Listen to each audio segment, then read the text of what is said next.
राग हे सगळ्यात वाईट गोष्ट हे सर्वांनाच माहीत असते, पण रागावर नियंत्रण ठेवणं मात्र सर्वांनाच जमतं असं नाही. रागाच्या भरात आपल्या हातून कळत नकळत खूप मोठ्या चुका होतात. रागामध्ये असताना बऱ्याच वेळा आपल्याला कशाचेच भान राहत नाही. खूप वेळा समोरच्याचे मन दुखावले जाते. अतिरागामुळे नात्यामध्ये दुरावा निर्माण होतो. चांगल्या माणसांना कायमचे गमावून बसतो.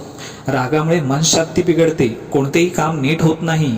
एखाद्याविषयी मनात राग असेल, ईर्ष्या असेल, मत्सर असेल तर सतत त्याचाच डोक्यात विचार येतो. शांत झोप लागत नाही. रागामुळे भांडण होते. कधी कधी राग एवढा डोक्यात जातो की माणूस समोरच्याचा जीव घेण्यास सुद्धा मागे पुढे बघत नाही. आणि जेव्हा राग शांत होतो तेव्हा सर्वच संपलेले असते. मग अशा वेळेस पश्चाताप करण्यापलीकडे काहीच उरलेले नसते. थोडक्यात काय तर रागामुळे माणूस सुखाने जगू शकत नाही आणि म्हणूनच रागावर नियंत्रण मिळवणे खूप गरजेचे असते. हे नियंत्रण कसे मिळवता येईल यासाठी आज मी आपल्यासमोर भगवान तथागत गौतम बुद्ध यांच्या काळातील एक गोष्ट घेऊन आलो आहे. या गोष्टीतून मनोरंजन तर होईलच, परंतु रागावर ताबा मिळवून आयुष्य अधिकाधिक कसे सुखकारक जगता येईल हेही शिकायला मिळेल. गोष्ट शेवटपर्यंत ऐका, तुम्हाला नक्की आवडेल. आवडली तर लाईक करा, शेअर करा आणि या चॅनलला खाली दिलेल्या सबस्क्राईब या बटनवर क्लिक करून सबस्क्राईब करा. चला तर मग गोष्टीला सुरुवात करूया. त्या काळात एक नवीन लग्न झालेले जोडपे होते. त्यांच्यासहित घरातील सर्वजण खुश होते. सर्वांचे दिवस आनंदात जात होते. असेच काही दिवस गेल्यानंतर त्या जोडप्याच्या पोटी एक गोंडस बाळ जन्माला आले. सर्वांच्या आनंदाला पारावर उरला नाही. बाळाच्या आईला तर त्याला कुठे ठेवू आणि कुठे नको ठेवू असेच झाले होते. पण त्यांचा हा आनंद फार काळ टिकला नाही. अचानक एक राक्षसीन कुठून तरी आली आणि त्या बाळाला खाऊन टाकली. काय झाले कोणालाच कळले नाही. सर्वांवर दुःखाचा डोंगर कोसळला. असेच काही दिवस गेल्यानंतर पुन्हा त्याची पत्नी गरोदर राहिली आणि काही दिवसांनी पुन्हा तिने एका बाळाला जन्म दिला. पुन्हा सर्वजण खुश झाले. पण त्या मातेचे नशीबच खोटे. पुन्हा ती राक्षसीन आली आणि पुन्हा तिने तिच्या बाळाला खाऊन टाकले. पुन्हा ती दुःखसागरात बुडाली. काही दिवस लोटले आणि ती पुन्हा गरोदर राहिली. यावेळेस मात्र तिने पुरेपूर काळजी घ्यायचे ठरवले. बाहेर कोणालाच काही कळणार नाही अशा रीतीने ती घरच्यांची परवानगी घेऊन माहेरी आली. तिला हायसे वाटले. काही दिवसांनी तिने एका गोंडस बाळाला जन्माला घातले. मोठ्या आनंदाने ती आपल्या बाळाचे संगोपन करू लागली. एक दिवस ती तलावाच्या काठी बाळाला ठेवून आंघोळ करत होती. अचानक तिला कसला तरी आवाज आला. तिने दूरवर पाहिले. तीच ती क्रूर राक्षसीन आपल्या बाळाकडे येत असताना दिसली. त्या राक्षसनीने तिला आणि तिच्या बाळाला शोधून काढले होते. ती घाबरली, पण काही झाले तरी आपल्या बाळाला वाचवायचेच असे ठरवून तिने पटकन बाळाला उचलले आणि वाऱ्याच्या गतीने पळू लागली.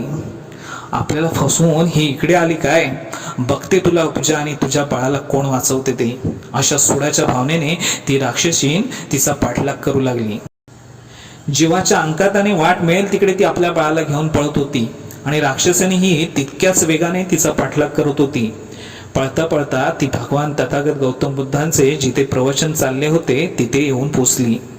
तिच्या जीवात जीव आला. तिने तथागतांच्या पायाशी तिच्या मुलाला ठेवले आणि हात जोडून म्हणाली, भगवंत माझ्या मुलाला वाचवा.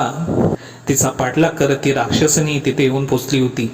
तिच्याकडे बोट दाखवत ती म्हणाली, हिने माझ्या 2 मुलांना खाल्ले आणि आता माझ्या या मुलाला सुद्धा ती खायला टपली. भगवान गौतम बुद्धांनी तिच्या बाळाला तिच्याकडे सोपवले आणि त्या दोघीकडे पाहत शांतपणे म्हणाले, तुम्हा दोघींच्याही बाबतीत असे का घडते आहे तुम्हाला माहित आहे का? या राक्षसनीच्या मनात तुझ्या बाळाविषयी एवढा राग का आहे? का ती तुझीच मुले खाते? त्यासाठी तुम्हाला तुमच्याच मागच्या जन्मीची मी गोष्ट तुम्हाला सांगतो. असे म्हणून गौतम बुद्धांनी त्यांना गोष्ट सांगायला सुरुवात केली. इथून खूप आधी काही वर्षापूर्वी एक जोडपे होते. नवीनच लग्न झालेले होते. सर्वच आनंद होता. नव्या सुनेचे लाड होत होते. तिला मान सन्मान मिळत होता. नवरा बायको दोघेही खुश होते. पण जसे दिवस जात होते तशी सर्वांची चिंता वाढू लागली. याचे कारण म्हणजे त्या घरात लहान बाळ खेळावे अशी सर्वांची इच्छा होती, पण ती लवकरच पुरी होईल असे दिसत नव्हते. सर्व उपाय तपाय झाले, पण त्या जोडप्याला काही मूल होत नव्हते. त्याच्या पत्नीची चिंता तर अधिकच वाढली. तिला आई व्हायचे होते, काय करावे तिला सुचत नव्हते. एक दिवस तिने मनाशी काहीतरी पक्के ठरवले आणि ती नवऱ्यापाशी आली आणि म्हणाली, अहो मी काय म्हणते. काय झाले, तिच्या नवऱ्याने विचारले. अहो तुम्हाला तर माहीत आहे आपल्याला मूल होत नाहीये. सर्व उपाय तपाय करून सुद्धा झाले, पण त्याचा काही उपयोग होत नाहीये आणि मला तर कोणत्याही परिस्थितीत आई व्हायचे. मग तुझे काय म्हणणे आहे, पुन्हा तिच्या नवऱ्याने तिला विचारले. त्यावर ती थोडी अडखळत म्हणाली, तुम्ही दुसरे लग्न का नाही करत. माझ्यापासून नाही, निदान तिच्यापासून तरी तुम्हाला मूल होईल, मला आईपणाचे सुख मिळेल. अगं तू वेडी आहेस का, तिचा नवरा म्हणाला. हे बघ, आपल्याला मूल नसले तरी चालेल, पण तुला सोडून मी अजून कोणाशी नाही लग्न करू शकणार. माझे तुझ्यावरचे प्रेम अजून दुसऱ्या कोणाला नाही देऊ शकत मी. अहो असं काय करताय, मी स्वतःहून सांगते तुम्हाला, तुम्ही नका काळजी करू. मी तिला माझ्या छोट्या बहिणीप्रमाणे वागवेन, तिच्याशी प्रेमाने राहीन. असे म्हणून तिने नवऱ्याकडे हट्टच धरला, कारण तिला कोणत्याही परिस्थितीत मूल हवे होते. शेवटी तिच्या हट्टामुळे त्याने दुसरे लग्न केले. काही दिवसातच त्याच्या दुसऱ्या पत्नीला दिवस गेले. ती गरोदर राहिली. घरात आनंदी आनंद पसरला. घरात आता मूल येणार म्हणून सर्वजण खुश होते. त्याच्या दुसऱ्या बायकोमुळे घरात बाळ येणार म्हणून सर्वजण तिची काळजी घेऊ लागले, तिच्या अवतीभोवती राहू लागले, तिला काय हवंय काय नकोय ते पाहू लागले, तिला अधिकाधिक खुश ठेवण्याचा प्रयत्न करू लागले. आणि या सर्व गोष्टीत त्याच्या पहिल्या बायकोकडे मात्र सर्वांचे दुर्लक्ष होऊ लागले आणि ही गोष्ट तिला खटकली. तेव्हा जी बाई म्हणाली होती की माझ्या सौतीला बहिणीप्रमाणे वागवेन, तीच आता तिचा राग करू लागली. तिच्याविषयी आता तिच्या मनात ईर्ष्या निर्माण झाली. हिला मूल होणार म्हणून हिला किती मान सन्मान मिळतोय आणि माझ्याकडे कोणी ढुंकून सुद्धा पाहत नाहीये. ती तिच्यावर जळायला लागली. हे मूल जन्मालाच येऊ नये असे तिला वाटू लागले. तिचा हा मत्सर, तिचा हा राग एवढा वाढला की एक दिवस तिने अगदी खालच्या पातळीवर जाऊन हीन कृत्य केले. तिने आपल्या सौतीच्या जेवणामध्ये काहीतरी विषारी पदार्थ मिसळला. तिच्या सौतीला बिचारीला काहीच कळाले नाही. तिने ते जेवण खाल्ले आणि जे व्हायचे तेच झाले.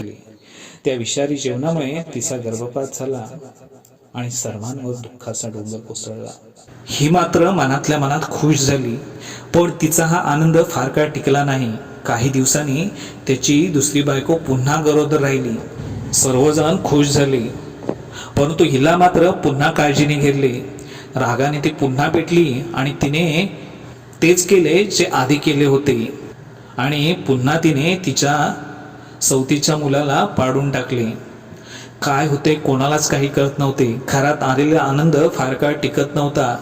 तिच्या सौतीला मात्र हिच्यावर संशय येत होता, पण पुराव्याअभावी ती काहीही बोलू शकत नव्हती. काही दिवसांनी ती पुन्हा गरोदर राहिली. आता मात्र जास्त काळजी घ्यायला हवी असे तिने ठरवले, म्हणून ही गोष्ट तिने सर्वांपासून लपवून ठेवली. पण गर्भात बाळ जसे वाढत होते तसे तिचे पोट वाढू लागले आणि ही गोष्ट सर्वांच्या नजरेस आली. सर्वजण पुन्हा खुश झाले. घरात आनंद पसरला, पण त्याच्या पहिल्या बायकोला मात्र अतिशय दुःख झाले. तिने आपल्यापासून ही गोष्ट मुद्दाम लपवून ठेवली. याचा तिला प्रचंड राग आला. तिने या गोष्टीचा चांगलाच बदला घ्यायचे असे ठरवले आणि हे मूल सुद्धा जन्मालाच घालू द्यायचे नाही हेही ठरवले. तिने पुन्हा तिच्या सौतीच्या जीवनात विष मिसळले. यावेळेस मात्र तिच्या जीवनात जास्तच विषारी विष मिसळले गेले आणि त्याचा परिणाम असा झाला की तिच्या सौतीवरही त्याचा परिणाम झाला. अतिविषामुळे ती तडफडू लागली, रडू लागली. तिला कळून चुकले की आता आपल्या बाळाबरोबर आपलेही आयुष्य संपणार आहे. हे सर्व कोणी केले हे सुद्धा तिला कळाले. मरता मरता तिने आपल्या मोठ्या सौतीला शाप दिला. माझ्या मुलांना तू जन्माला येऊ दिले नाहीस, त्यांना तू खाल्लेस, मलाही मारलेस. तुला मी अशी सोडणार नाही. जन्मोजन्मी तुझ्या मी आयुष्यात येईन आणि तुझी मुले सुद्धा मी खाऊन टाकेन. माझे मातृसुख तू हिरावून घेतलंस, मी सुद्धा तुझे मातृसुख हिरावून घेईन असे म्हणून तिने प्राण सोडला.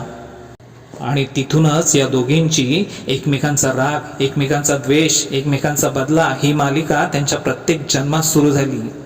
एक जण एका जन्मात वाघ होत होती तर दुसरी हरिण, दुसऱ्या जन्मात एक जण मांजर होत होती तर दुसरी उंदीर. प्रत्येक जन्मात दोघीही एकमेकांचा राग करत होत्या, एकमेकांचा बदला घेत होत्या, एकमेकांची मुले खात होत्या. रागाने राग वाढत होता. प्रत्येक जन्मात त्यांचा राग द्वेष वाढतच जात होता आणि असे होता होता त्यांनी भगवान बुद्धांच्या काळात जन्म घेतला.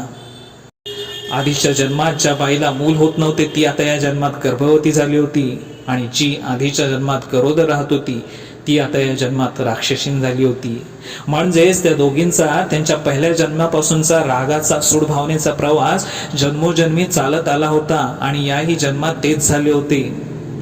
भगवान बुद्ध शांतपणे म्हणाले, पाहिलेत राग किती भयानक गोष्ट आहे. रागामुळे माणूस आंधळा होतो, चांगल्या वाईटाचा विचार करत नाही. रागाच्या भरात काय होते हे तुम्हाला कळालेच असेल. रागाने राग वाढत जातो, द्वेषाने द्वेष वाढत जातो आणि हे असेच चालू राहिले तर तुम्ही कधीच सुखी राहू शकत नाही. प्रत्येक जन्मात तुम्ही रागाच्या सुडाच्या आगीत जळत राहाल. तुम्ही समोरच्याला जे द्याल तेच तुम्हाला परत मिळेल. रागाच्या बदल्यात राग मिळेल, प्रेमाच्या बदल्यात प्रेम मिळेल. तुम्ही जे पेराल तेच उगवेल. म्हणून हे कुठेतरी थांबायला हवे, तरच तुम्ही सुखाने जगाल आणि दुसऱ्यालाही सुखाने जगू द्याल. रागाच्या बदल्यात प्रेमभावना वाढेल आणि तुमचे आयुष्य सुखकारक होईल, मंगलमय होईल. कदाचित रागावर ताबा मिळवणे लगेच जमणार नाही, त्यासाठी प्रयत्न करावा लागेल. दुसऱ्याशी मंगलमय मैत्री करावी लागेल, दुसऱ्याच्या भल्याचा विचार करावा लागेल. आपल्यामुळे कोणालाही त्रास होणार नाही याची काळजी घ्यावी लागेल. समोरचा जरी रागात असेल तरी त्यावेळेस शांत राहावं लागेल आणि त्याचा राग शांत झाला की मग त्याच्याशी बोलून समस्येवरती तोडगा काढता येईल. आणि मग हळूहळू तुमच्या मनात प्रेमभावना वाढेल आणि रागावर नियंत्रण ठेवणे तुम्हाला शक्य होईल. भगवान गौतम बुद्धांचे हे बोलणे ऐकून त्या बाळाच्या आईला आणि त्या राक्षसनीला दोघींनाही पश्चाताप झाला. दोघींच्याही डोळ्यातून घळाघळा अश्रू वाहत होते. पूर्वजन्मीचे वैर आम्ही जन्मोजन्मी बाळगत आलो. एकमेकांच्या रागामुळे आम्ही एकमेकांचे सुख हिरावून घेत राहिलो आणि स्वतःचाही आनंद गमावून बसलो. भगवान तथागत गौतम बुद्ध दोघींनाही पश्चाताप झालेला पाहून त्या बाळाच्या आईला म्हणाले, तुझ्या बाळाला काही वेळेसाठी राक्षसनीच्या हातात दे. तिने बाळाला तिच्या हातात दिले. राक्षसनीने अलगद बाळाला हातावर घेतले.